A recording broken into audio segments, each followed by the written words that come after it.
Yan, ipapalinis natin ang Akala ko 30 na lang tilapia.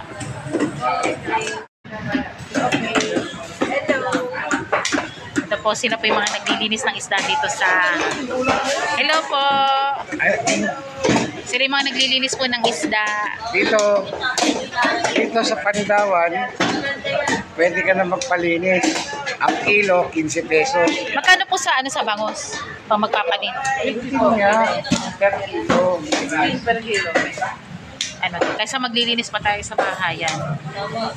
Pakalang pa kayo, mindset. Nakatutukan pa kayo. Galansa pa kayo sa Ito naman po, yung tilapia. Depende. Malakas. Magkano din mo pa magpapamonte? Depende po sa laki ng bangus nyo. Per piraso. Isa. May 30, may 40, may 50. Nagbo-bonus din po sila. Depende po sa laki ng isda. Per piraso po ng isda. Pag magbo-boneless.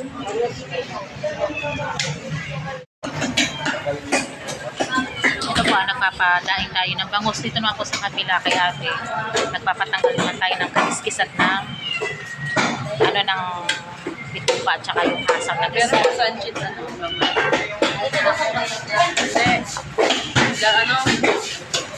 Anong pangalan? 99. Ano pangalan vlog? Yung ganitong karaming tilapia, magkano bili natin? Yung ganitong 1 kilo, nasa 100 ba? 110? Ganitong 1, 2, 3, 4, 5, 5 pirasong tilapia. Yung dito naman sa bangus, 220. 220 yung ganitong nabili nating bangus. Dito lang yan sa Pandawan, Rosario, Cavite.